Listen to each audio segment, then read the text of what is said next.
Hello అండి. ఈ వీడియోలో అయితే ఒక చట్నీ రెసిపీ షేర్ చేస్తున్నానండి. మనకి ఇడ్లీ, దోశ, పొంగల్ దేంతో అయినా చాలా బాగుంటుంది. పుట్నాలు, పల్లీలు, కొబ్బరి ఏమీ అక్కర్లేదు. ఇంకా ఉల్లిపాయ అలాగే టమాటా కలిపి చేస్తాము.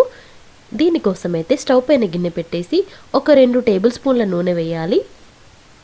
నూనె వేడెక్కిన తర్వాత ఒక 4-5 వెల్లుల్లి రెబ్బలు, కొద్దిగా అల్లం ముక్క వేసి దాంట్లోనే కారానికి సరిపోను ఎండుమిర్చి వేయాలి. నేనైతే ఒక 6 తీసుకున్నాను ఇక్కడ. ఇంకా వీటిని 1 నిమిషం పాటు వేయించాలి. ఎండుమిర్చి తొందరగానే వేగిపోతుంది. ఇవన్నీ బాగా వేగిన తర్వాత ఒక బౌల్లోకి తీసుకొని చల్లార్చుకోవాలి.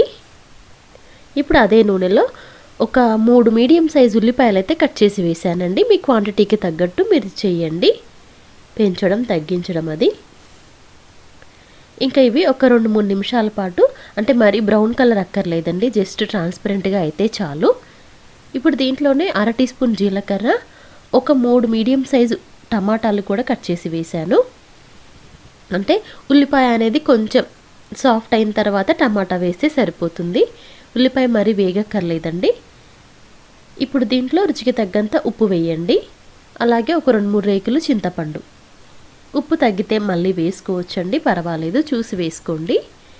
ఇంకా టమాటా కొంచెం సాఫ్ట్ అయ్యేదాకా ఉడికించాలి. మరీ మెత్తగా ఉడకక్కర్లేదండి. పచ్చివాసన ఏమీ ఉండదు, చాలా టేస్టీగా ఉంటుంది చట్నీ. పల్లీలు, పుట్నాలు ఏదీ లేనప్పుడు ఉల్లిపాయ, టమాటా మనకైతే కిచెన్లో ఉంటాయి కదా, ట్రై చేసి చూడండి, చాలా బాగుంటుంది. ఇదిగోండి, ఒక 3-4 నిమిషాల్లో టమాటా అయితే ఇలా సాఫ్ట్ అవుతుంది. ఇంకా స్టవ్ ఆఫ్ చేసేసి మిక్సీలో, అది చల్లారిన తర్వాత మిక్సీలో ఎండుమిర్చి, వెల్లుల్లి వేయించాం కదా, అది టమాటా, ఉల్లిపాయ కలిపి మిక్సీ పట్టేసుకుంటే సరిపోతుందండి.